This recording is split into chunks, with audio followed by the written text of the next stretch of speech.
My guest today is Justin Mazeka Vogt. Justin is a co-founder of Evermore Industries, where they invest in and help operate amazing small businesses. Thanks a lot for coming to the Hotco Builder Show, Justin. Appreciate the invite. This is fun.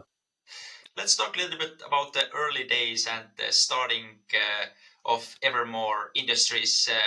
Can you tell us about your background and how you got started in the world of entrepreneurship and small business investing? Sure. So I'd still consider us still in the early days of Evermore. So the quick backstory is my co-founder and I were business school classmates out at Stanford. We were the MBA class of 2020. His background is much more in the business operating side of things, having managed and helped build several product lines for GE. Quick background is that he helped them close a facility in Chicago, restart that facility in North Carolina, built up a team of about 165, 9 product lines, millions and millions in sales, et cetera. So he's got a very deep operating background. My background's much more on the investing side of the house. Which I'm sure we'll get into here, but spent time at Bain Capital's credit fund doing high yield and distressed and special situations investing. And through the business school time, Ed and I, Ed being my business partner, kind of grew together on this idea of wanting to involve ourselves much more in the small business aspect of things. Ed wanting to get his hands kind of more in the weeds of various parts of the business versus being part of a big organization like GE. Myself wanting to get far more hands-on in the investing side of the house beyond just kind of sitting behind my computer screen in Excel all day.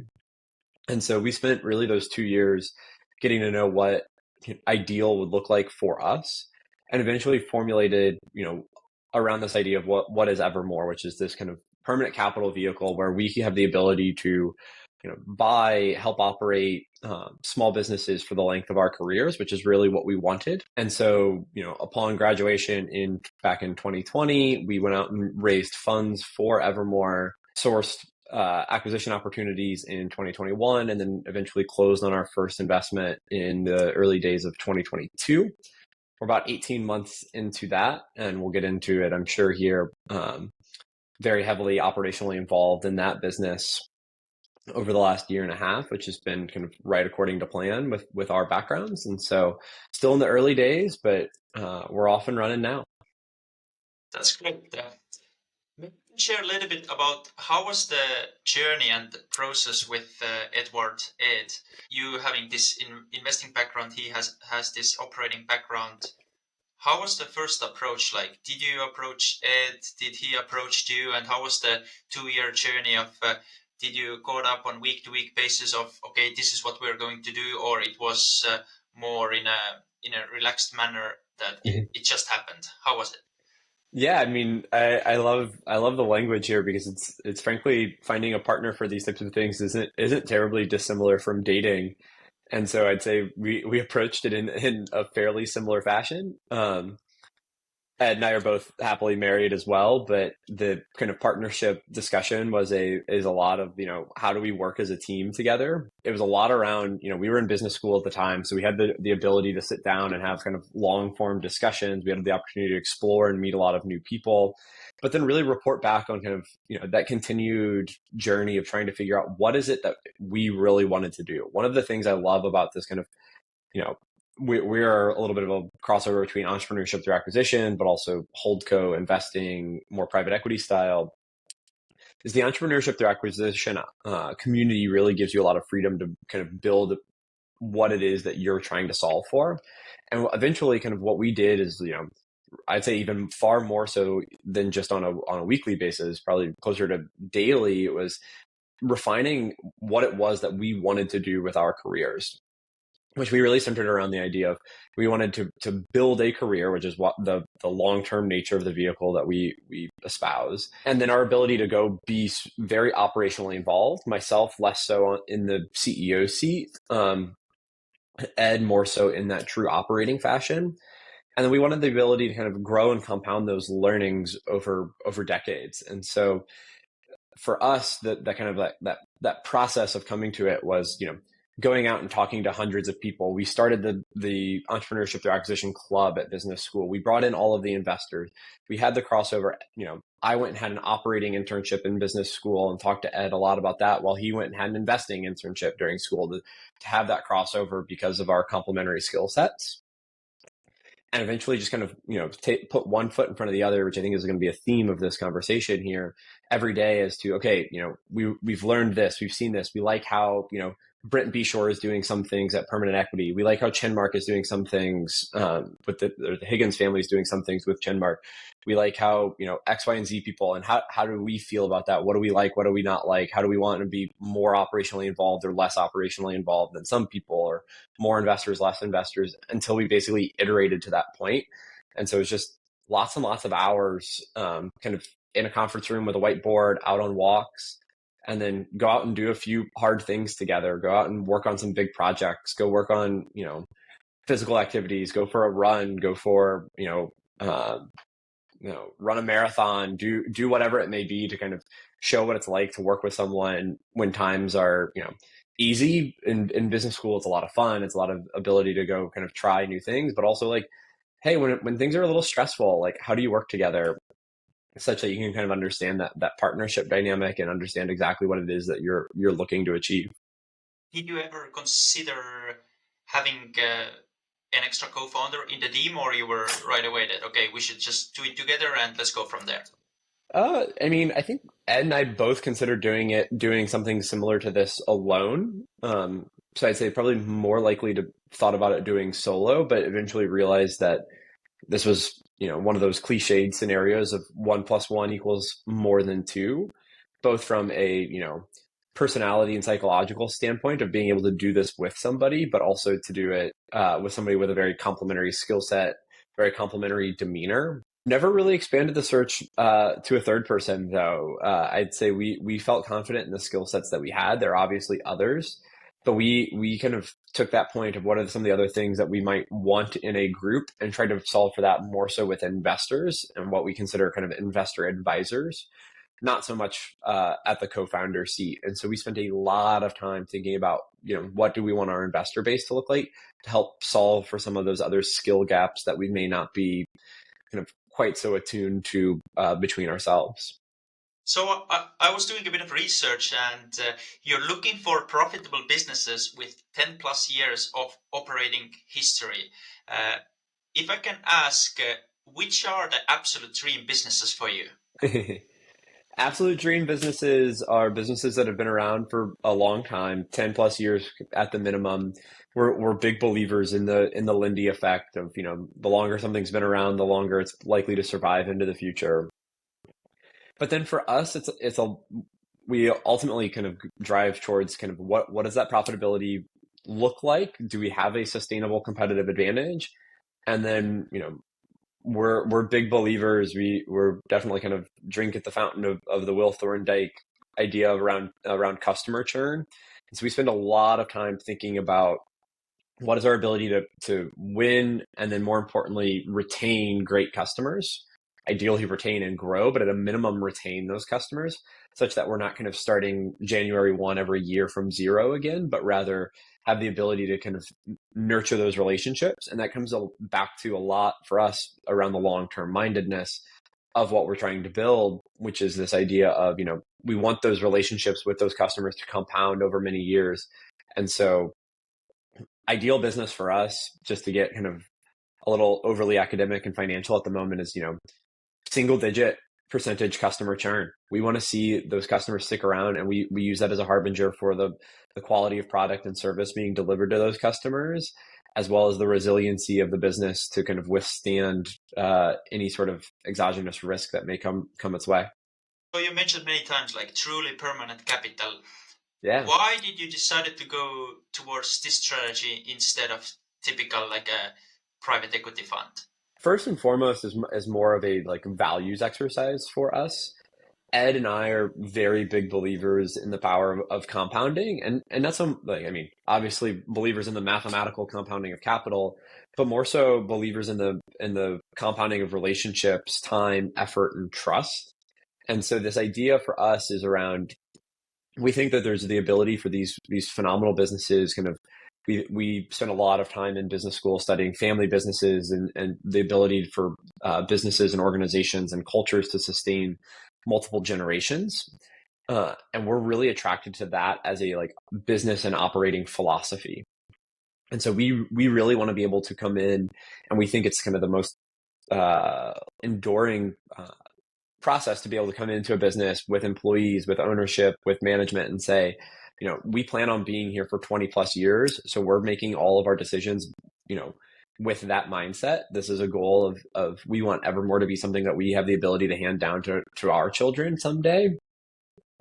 And so we want other people to operate in a similar fashion. We want our employees to think about this. We want to build systems and process for our organizations that have the ability to endure over that time frame.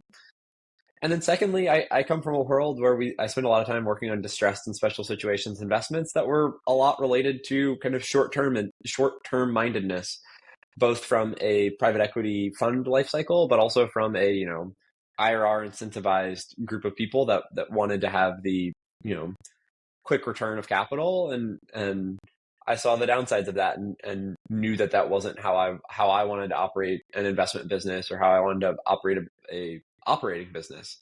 And so took that idea to a group of investors that were philosophically aligned with that long-term mindedness. And it just very much fits with our philosophy and what we think will be kind of the producer of the best long-term returns. How would you describe your experience talking with investors? Obviously, some of them are interested in this IRR, and other ones are interested in this long-term, having this long-term mindset, again, versus the quick return of capital. Percentage-wise, what's your experience? 50-50, 60-40 towards which side? Well, so I mean, it's all about kind of understanding what people's incentives are, right? It's the Berkshire Hathaway quote of "Show me the incentives, I'll show you the outcome."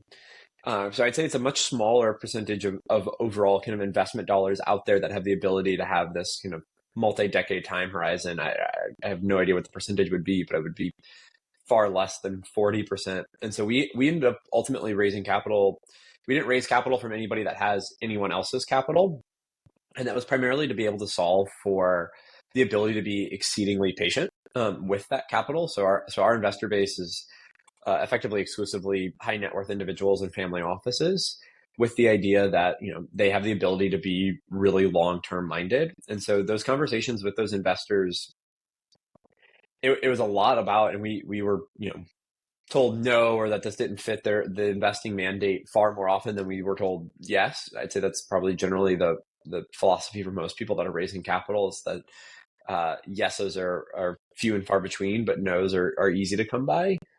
But for the people that our mindset, and we can get into this, like we orient everything we do around value per share. We don't think about dividends. We don't think about M&A. Everything's around this idea of trying to maximize value per share. And the way to do that is to be exceedingly long-term minded. There are a small group of people that think and believe that really strongly. And so for us, it was about going out and being in the market, telling enough people what we're trying to do and what we wanted to do and why we wanted to do it, to ultimately find those people where there was strong alignment. And from there, those relationships progressed quickly. Whereas for the folks that, were a little bit more interested in how are you going to buy one business, grow it quickly and sell it, it becomes apparent very quickly that those aren't kind of the right philosophical match. When it comes to this long-term strategy, how about compensating yourself? You mentioned value per share, but how you will get paid? You do a few great acquisitions, you grow those businesses, let's say 2 times over the next 3 to 4 years. Sure. How about your lifestyle, and how are you gonna say? What are you gonna say to your wife that when we're gonna buy this Porsche? What's your response for that? Sure. So, first of all, the way to think about us is actually less so as fund managers and probably more so as startup founders, and that's how we think of ourselves. So, the easy answer to start is we pay ourselves a salary based upon the performance of the business. Our goal is that salary provides us a comfortable lifestyle. My business partner Ed is married, has 2 kids, and those 2 kids need to go to school. My wife and I don't have any kids at this moment, so our lifestyle is probably a little bit easier to maintain. I mean, it's a lot about being aligned with our investors, and so like we aren't necessarily Porsche driving groups of people to the extent that we have that delayed gratification gene. Like that's how we're incentivized to get tactical. I mean, there's obviously always an ability. We have the ability to sell back some of our shares if we want to investors, but that's not particularly advantageous to us, right? The whole structure is set up to be advantageous for those that are patient.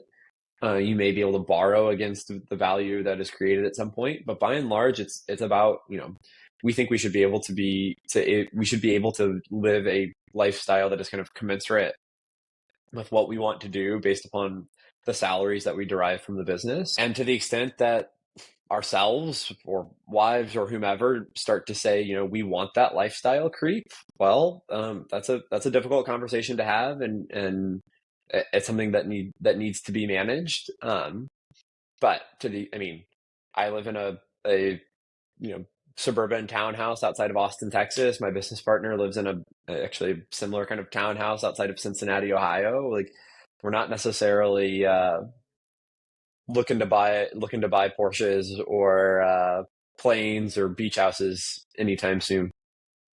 Yeah, I'm just asking because it's a lot of people are talking about this long-term mindset, long-term strategy. I'm sure investors are happy to do that, and investors are happy if they find these type of business builders. Another thing, I was listening one interview with young folks like myself, like yourself. They started when they were 22. Now they're 32. I think they now have like 500-600 million assets under management. But when they got started, obviously the start it took a lot of time. It was very hard, but it's a couple running the fund, and they said in the very early stages that we're gonna build a massive business, but we're gonna have a great lifestyle while doing this. Yes, we really respect what Warren Buffett does. We're gonna do something similar, but we pay ourselves very healthy salary, dividends, things like that. That's why I was asking this. Sure. Yeah, I'd say we're not quite on that setup. We're reinvesting every dollar that is generated by the business today. We are very much in the delayed gratification setup for us. I'd say we pay ourselves a salary that's kind of commensurate with business school grads, but definitely not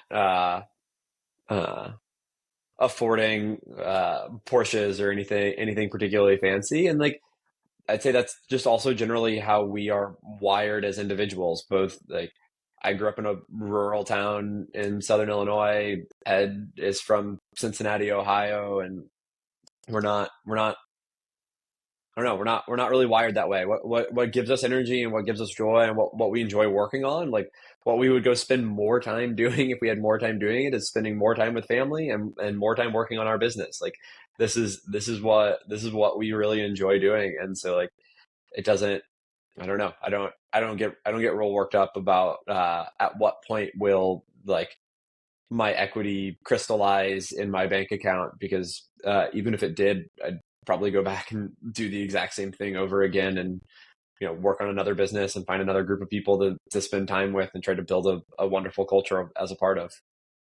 Perfect. Now let's talk a little bit more about Evermore. Again, I did a bit of research. Evermore seeks to acquire a majority ownership in all businesses with which it partners. Following this investment, Evermore will continue to invest in growth projects, new hires, and employee assistance programs. I just want to know your thought process behind this, and can you share the exact scenario or close to exact scenario, how it works, and maybe one of your recent acquisitions? Sure. This is the long-term mindedness of this. So the vast majority of small businesses out there in the world, kind of what we're talking about here, $1 to $5 million a year in cash flow, which is kind of 20 to 50 employees, give or take, are largely businesses that have been underinvested in by their owner, usually kind of founder owner led at the time that we're talking to them. that founder or owner has been kind of running that business for cash flow, which makes perfect sense for them and their lifestyle. And we're here saying that we want to build something that has an enduring, multi-decade time horizon. And so, what are we going to do when we're going to invest in the business? We're likely going to bring margins down as we reinvest in the business. That includes bringing on more headcount. The easy example is the business we bought 18 months ago. We've close to doubled the headcount in the last 18 months because the business is growing quickly, and we want to make sure that we have the personnel there to staff it and support it through that growth. It's going to be investing in systems and process. I mean, that's Ed's forte to a T here, such that, a lot of these smaller organizations have owners, leaders that, hold all of the institutional knowledge kind of in their head. They've been doing it for a long time. They're phenomenal at their job. You have to really go in and document that and understand it such that, as the team doubles in size, where do people go to understand history? Where do people go to understand the intricacies of the product, the process, et cetera? You have to go out and build out that kind of blocking and tackling that allows and facilitates that long-term growth. So we're investing in that. I mean, that's everything from easy software tools, but also more so to kind of cultural change, right? It's implementing EOS traction, entrepreneurial operating system that's gained a lot of popularity in order to be able to help people set priorities and goals and understand the accountability structure of the organization. It's about pulling management off site one day a quarter, which they probably have never done, to sit down and say, what are the most important things that we need to do in this business over the next quarter, over the next year, over the next 3 years? What are we really trying to build towards, and being intentional about that? It's all about that infrastructure piece that allows the business to kind of increase its resiliency. We've talked about businesses that have been around for 10 years. That's great. That likely says a lot about the industry that they're in, that there's a sustainable business model there. But what about that operational? What about that turnover of employees? How do we build in that resiliency? And so that takes investment of hard dollars, but probably even more so of time and effort from people. And those are investments that we're just very willing to make, that may or may not be typical amongst the private equity crowd or the venture capital crowd that is looking to invest for a 3 to 5 year time horizon and pass it off to the next individual. You probably get a little bit less concerned about what is the resiliency of the business for the next 15 years. On your website as well, you brought out community. Evermore wants to be a helpful citizen to all members of the communities in which we operate. Why you find the communities to be extremely important, and how you're going to maintain that? From our perspective, small businesses in particular don't operate in a vacuum. They are ingrained into their communities in kind of any form or fashion. It's a brand that people in the community have seen for a long time. It's a hiring organization that people have kind of aspired to.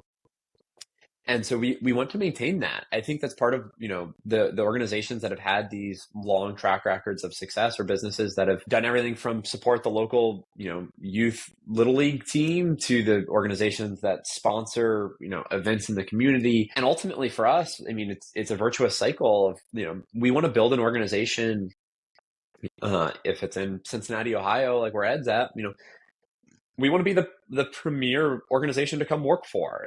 We want to invest back in that community, and we think people value that as an organization of where they want to come work. And we value that from who can we hire and who do we have the best ability to attract and retain great talent.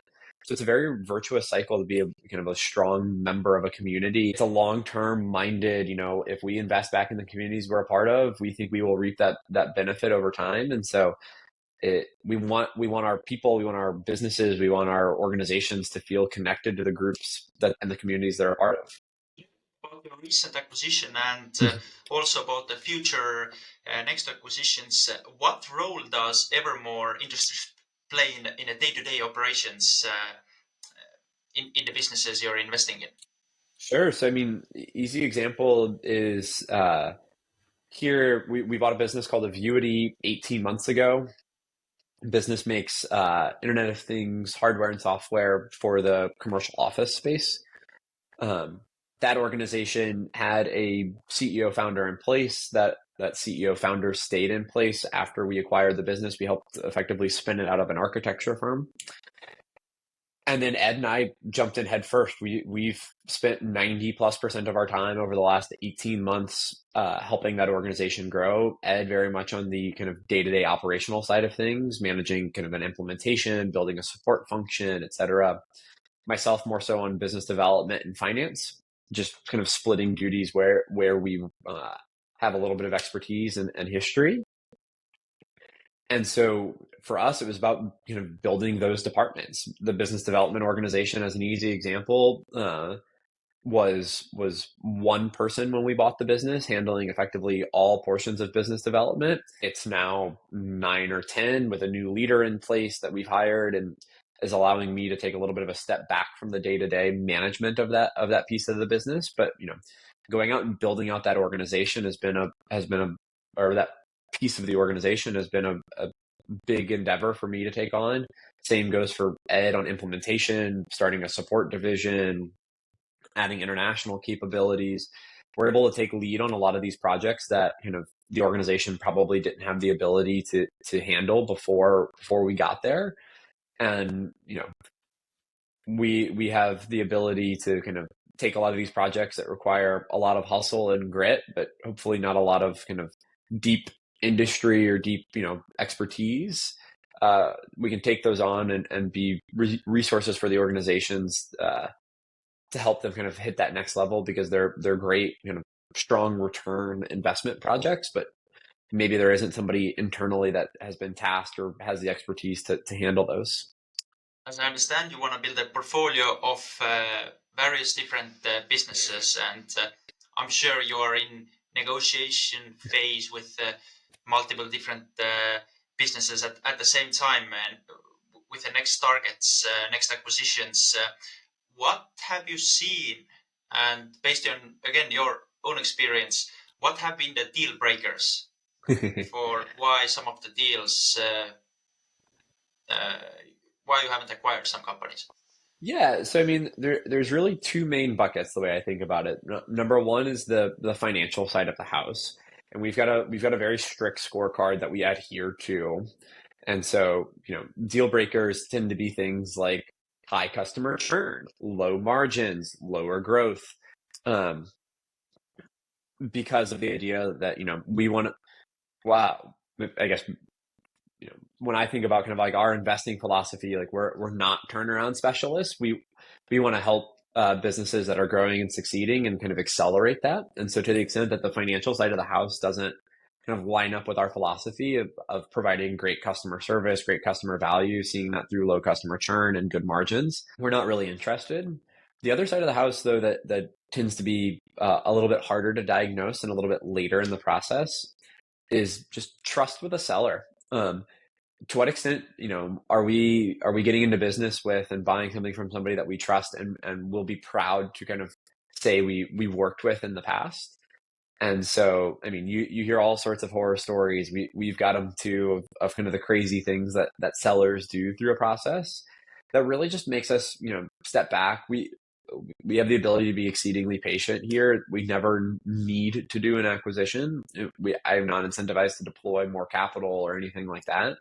And so to the extent that there's somebody that we don't want to work with, that we don't want to buy a business or buy a culture from, I mean, that's a deal breaker for us. And so there's no need to stretch if we don't feel that really high trust factor with the seller, and we don't feel that, connection that we both want to buy their business and they want to sell their business to us, which is a really difficult thing to diagnose without a lot of repetitions through this and kind of going through that process. But once you get there, you can start to sniff it out a little bit earlier. Talking about this first acquisition, now you've been running this business for 18 months. Did you register months or years before the first acquisition? Oh, so we registered well ahead of time, or like kind of set up our structure. So what's really important for me is the alignment with investors, and there's a great line around, tell people what you're going to do and then do it. And so our goal from the very outset was to, align with investors of, hey, here are what our goals are over the next 20 years, which is around, building, personally, it's around building careers out of, buying, owning, and operating great small businesses. And we want to do that many times over many years. Um, and so, like, yes, Avuity is the first thing that we acquired, and we have one business today. There's every intention to kind of continue to grow and expand that, but there's no necessary kind of urgency to that. We will do the next thing whenever the right time comes, whenever the right organization, and in particular, whenever the right group of people emerge to be able to do that with, which is exactly what we told our investors we were going to do.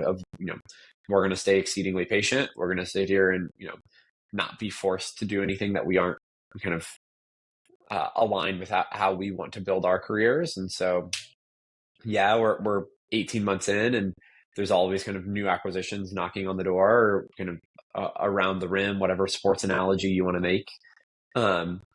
But to the extent that they don't fit with our philosophy, we're not here, and we don't feel the need to stretch. So I guess there has been tons of personal growth in this journey, in this 2.5 year journey. What do you know today that you wish you had known before starting Evermore Industries? And what do you know today that you wished you had known before running this business? So 2 questions for you. The biggest one that probably cuts across both questions is, this is sales. Every single bit of this is sales. From sourcing acquisition targets to convincing acquisition targets that you're the right buyer, to bringing on new customers on board, in particular to bringing new employees on board. This is all sales. So for me, kind of the surprising thing, the thing I wish I had learned probably earlier in our journey is, I've become far more of a salesperson. I read far more sales books. I listen to more sales podcasts now than I do investing ones. I still love the investing mindset and think about that. And so it's a matter of, kind of building up that muscle for me of this is not a capital allocation game. This is not an ivory tower kind of sitting in Excel all day game. This is a sales game. It's a relationship building game. And, that's what I spend the vast majority of my time on at this point. You share your thoughts very actively on Twitter.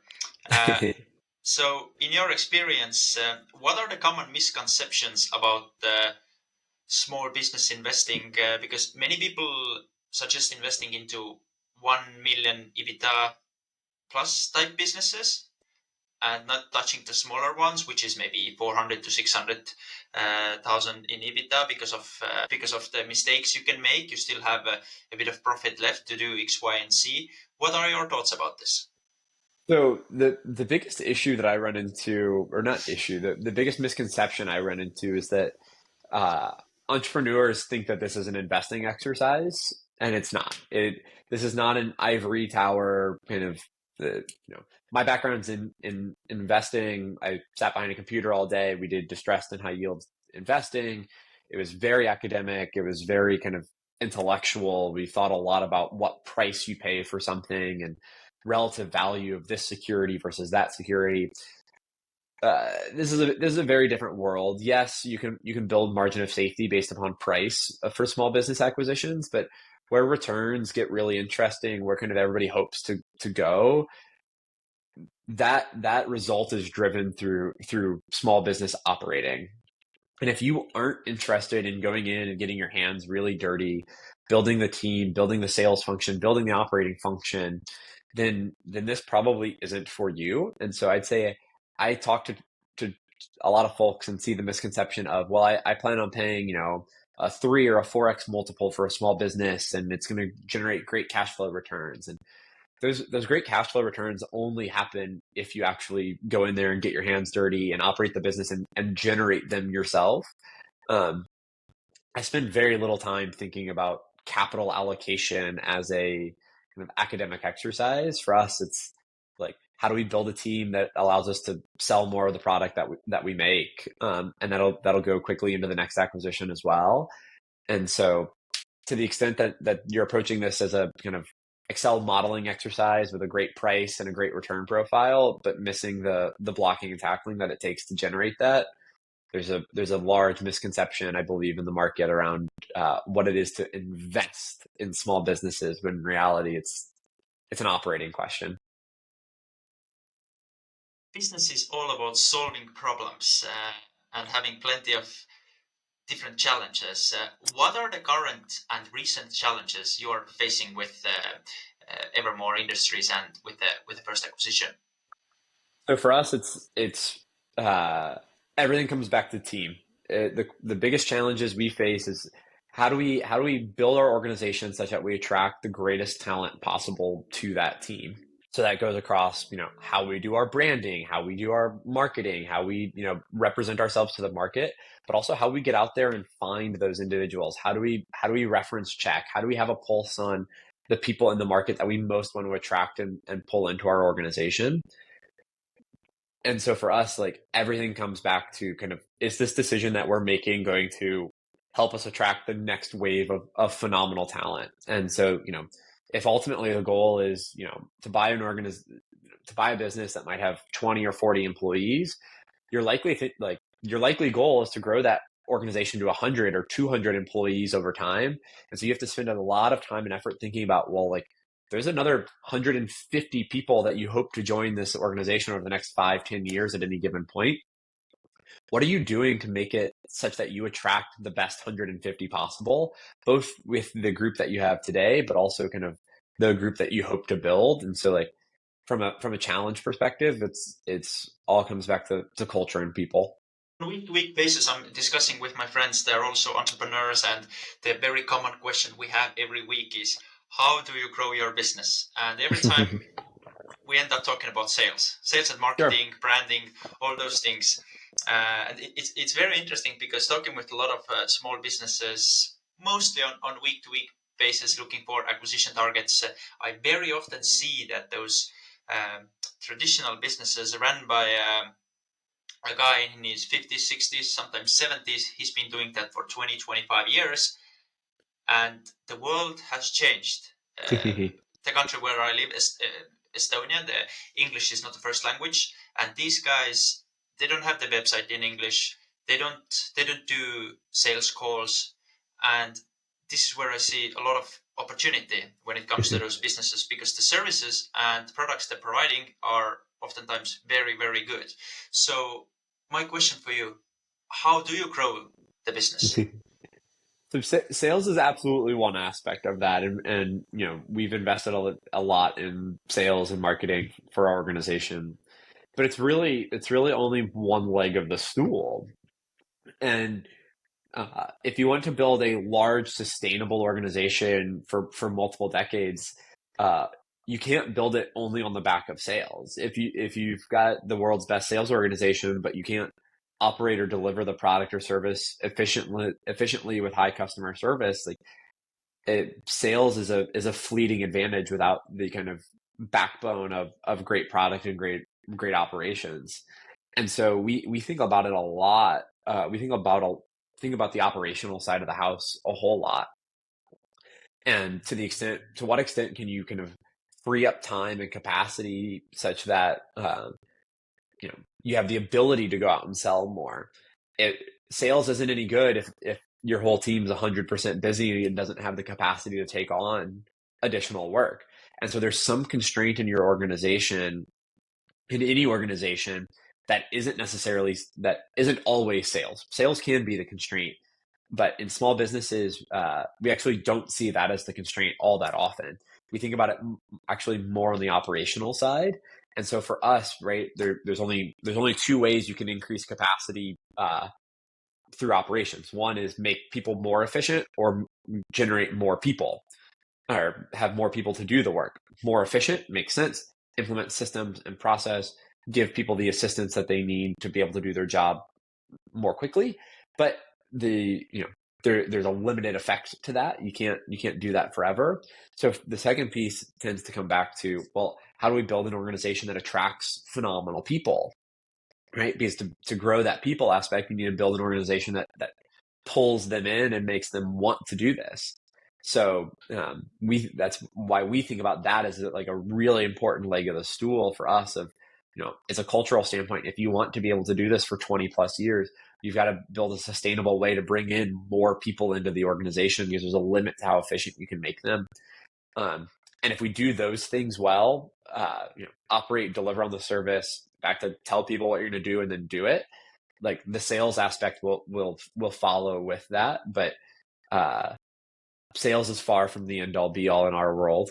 Every time I talk with someone like you, a person who has this, for example, you worked in a Bain Capital or someone who worked in a Goldman Sachs, as I don't have this experience myself, can you share some lessons from your own journey, life when you were working in a Bain Capital and life after Bain Capital, now running your own business? Life at Bain Capital is a fascinating one. It's a blessing and a curse to have effectively every resource you could want to due diligence on a business, on an investment, et cetera.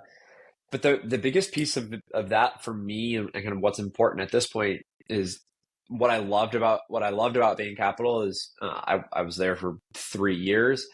I never had the same year twice, and so this idea for me of kind of expanding the breadth of experience, and we worked incredibly hard, we worked a lot of hours, but trying to generate 5-10 years worth of experience in only 3, or even in only 1, is one thing that Bain Capital gave us the ability to do. And so, like, whether it's any given organization, kind of going out and grabbing that extra responsibility, going out and grabbing those new projects, is something that will be of great benefit to you in that after. So like, and now in the entrepreneurial side, like I think about that a lot with my time at Bain Capital.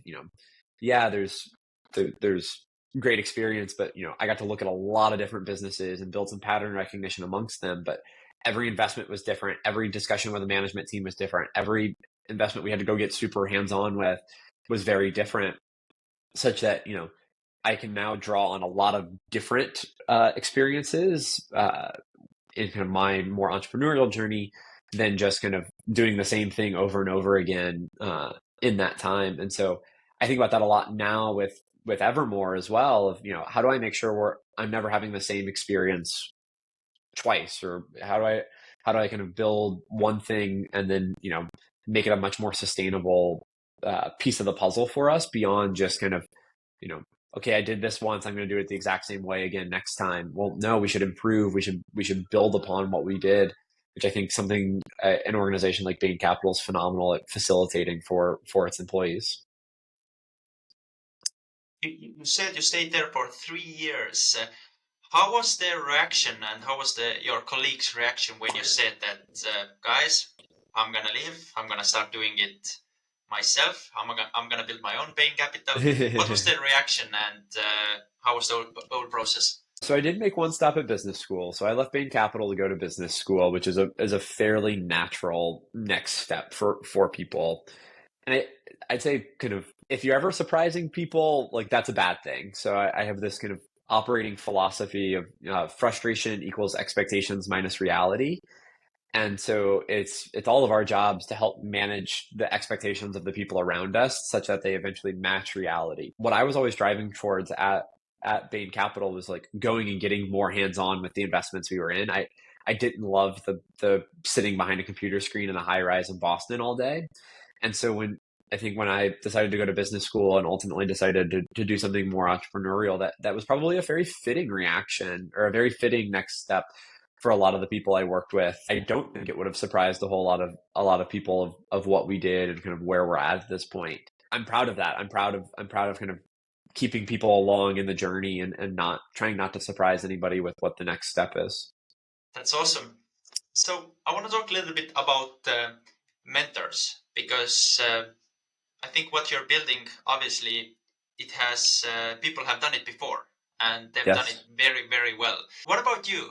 When you have a question or you're curious about something, who do you talk to, or what's your process? So when we went out to raise capital for Evermore, we were very intentional with the group, saying, and we kind of coined this phrase, I don't know if anybody had it before us, but we weren't looking for investors, we were looking for investor advisors. We needed people that were going to be involved, and it wasn't fair to any kind of given investor that if the group included people that were just providing capital and some were providing capital plus advice, that wasn't a fair group.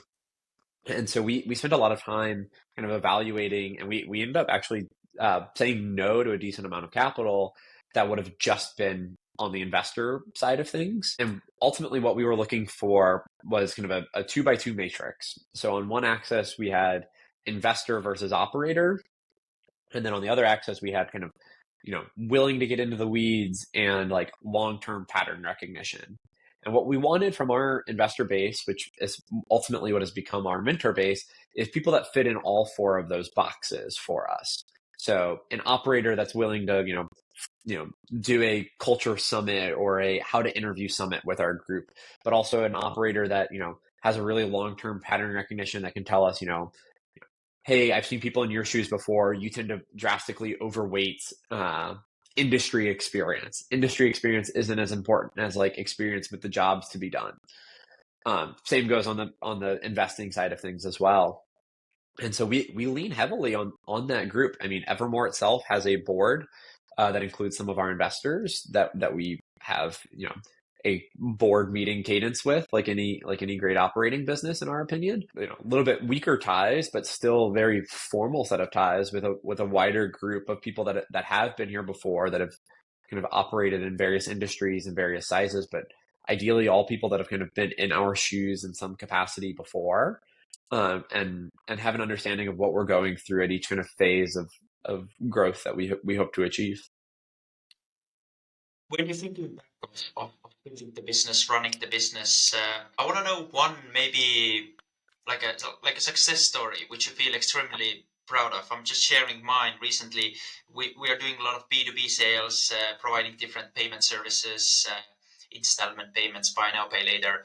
There was one merchant. It's a very large merchant, like I would say 40 to 50 million euros in year revenue.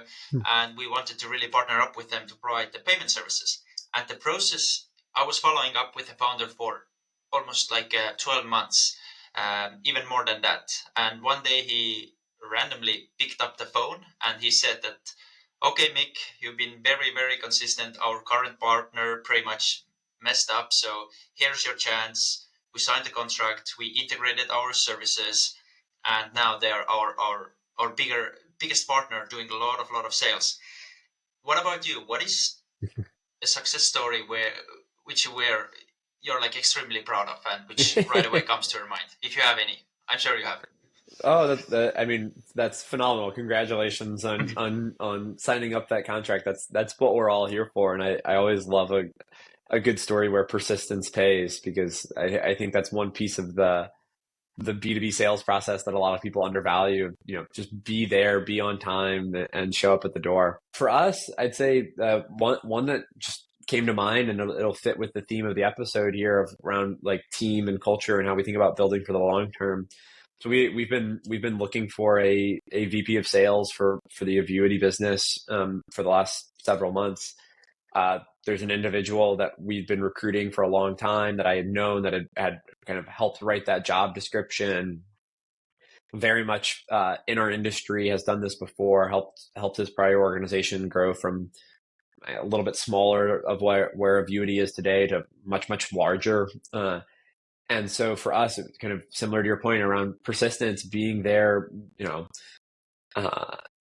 being ready when the time is right. And he eventually kind of called and said, hey, I really like what you're building. I really like the philosophy. I've gone out, I've tested the market. I know what it's like to build an organization in your space. And I think I'd like, if you're still interested in hiring for that role that I've kind of helped you design, I'd be really interested in it from his perspective. And it's a really proud moment for us to sit there and say, wow, we've attracted somebody that we think is a phenomenal talent that has the ability to help our organization in a great way. And like, it goes to kind of show what we've done over the last 18 months is, helped us, it's working. It's doing what we said we hoped it would do. Of all of the things, of all the projects we've taken on over the last year and a half with this organization, the ultimate goal is for us to be able to kind of build an organization that attracts and retains the best people in the industry. And we think we got somebody that is absolutely best in class. And so I'd say that was kind of a moment where Ed and I in particular sat down and said, wow, this is a great step for us to be able to, have a bit of a proof point that what we're building does attract some phenomenal people. Saying things out loud, it has a much higher chance that it will actually happen. So, knowing this, today is 2023. Let's say it's 2033.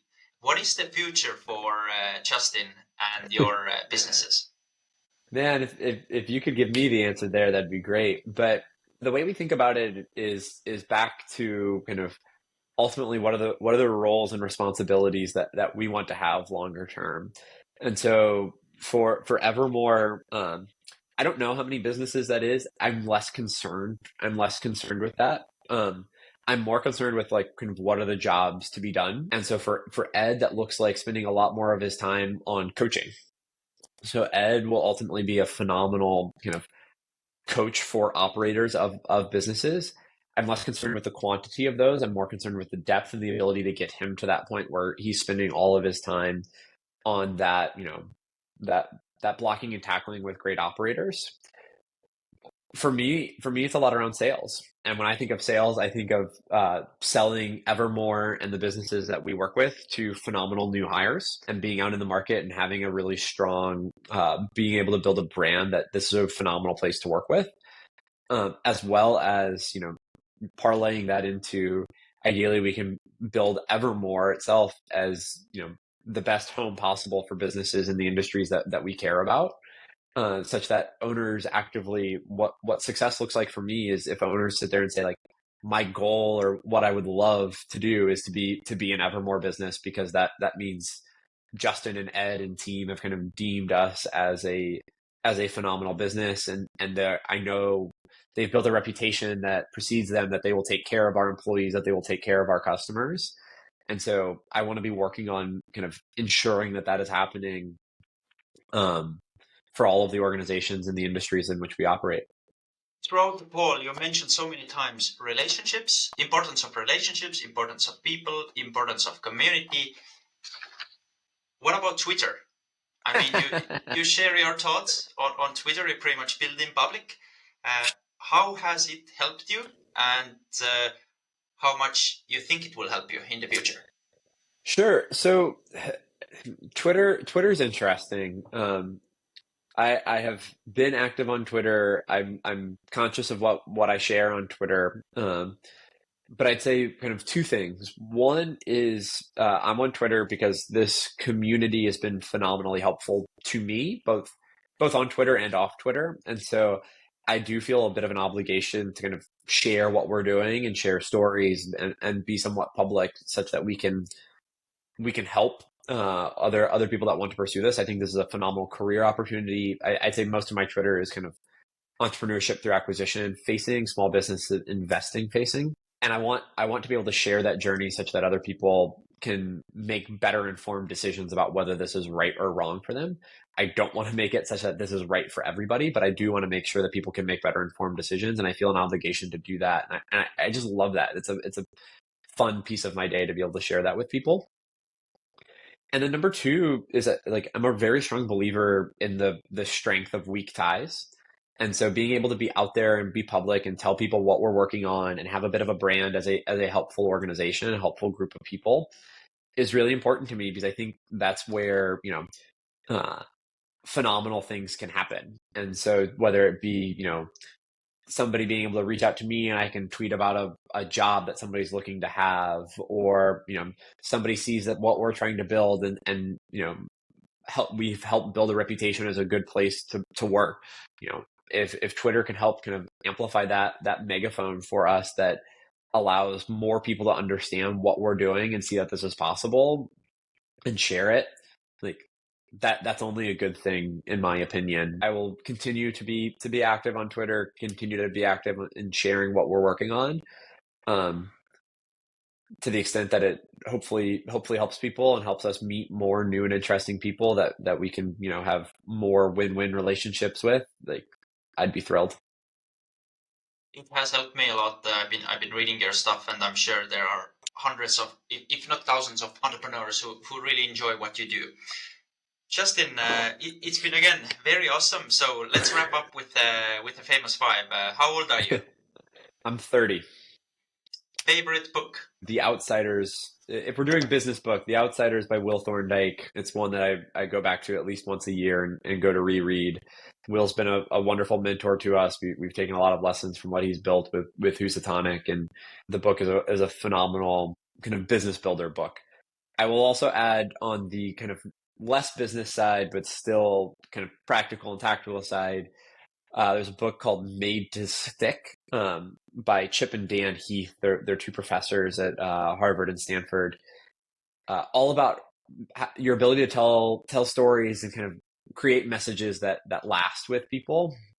And it's less about coming up with the elegant one-liner, but more about how you make people feel and how you tell the stories that I think is really important. And as we do more sales in my world, being able to create messages that people remember is hugely important to what I do. Married, single, kids? I am married, no kids. What car do you drive? I drive a 2016 Chevy Malibu. What's the best investment advice you've ever got? So you prepped me on this one, and I really struggled with this one. But what I ultimately keep coming back to is a bit of advice that we got, particularly around starting Evermore, was, what is the one decision that you can make that makes all of the other decisions easier? And from an investing perspective for us, it's about having a scorecard and having priorities of, hey, what are the most important things for an investment that you're going to make? And let's stick to those as your priorities. Because ultimately, particularly in the small business world, there are so many acquisition opportunities that you have an immense ability or capacity to go waste a large amount of time on acquisitions that will never close. So for us, it was all about kind of what are those upfront decisions that we can make? What are the hard yes, hard no things that are going to make our investing life a lot easier down the road as kind of more opportunities pop up? And so we go back to that scorecard, and we think about that scorecard all of the time. It's constantly being refined. It's not a set in stone thing. But to the extent that we have this scorecard and this rubric that we say, hey, this is what we're looking for. This is gold standard. Here when we might break those rules, but like to the extent, like let's make one big decision and make all of the other decisions easier, which I think it was initially investment advice, but we think about it a lot with operating advice now. What's the one decision? What's the one goal? What's the one target we can make that facilitate all of the other decisions if they're in service of that first one? We come back to that all the time of are we really truly solving the root problem? Are we solving the one big issue that makes everything else easier? I know it had to be the last question, but I want to know, what are the hard no's on this scorecard? Hard no's for us are, do we trust the seller? Yes or no? If no, just pass. From a very tactical standpoint, high customer churn. If customers are coming in and leaving regularly, we're not interested. There's also just like a passion piece for Ed and I of are we going, so one of the kind of guiding philosophies here is that like actually what's short in these small business acquisitions is like entrepreneur and operator energy. It's not financial capital. There's plenty of financial capital to facilitate these transactions. And so a hard no for us is like, Ed and I sitting down and being like, hey, on the day after this closes, like it's going to be really hard to get to close. Getting to close is an extremely difficult thing. Are we still going to wake up? Close is typically on a Friday, right? If you close on a Friday, are you going to wake up Saturday and be incredibly excited to go work on this? If you're not going to wake up on Saturday after close and be excited to kind of get into the next wave of things, get all the logins to everything to go see what's going on, not worth it, right? Like we're not optimizing for the right things. And so if we can't do that, it's a hard no. Lesson learned. I gotta create my own scorecard as well. Sure. It's important. Again, thanks, Justin. Where can people find you? Twitter's the best place. Reach out on Twitter, tag me in things, put it all out there to share for people. And I'm pretty active. I want to be part of that community. It's important to me. Awesome. Well, good luck with building Evermore Industries, and Thanks for doing this. Much appreciated. Have a wonderful day.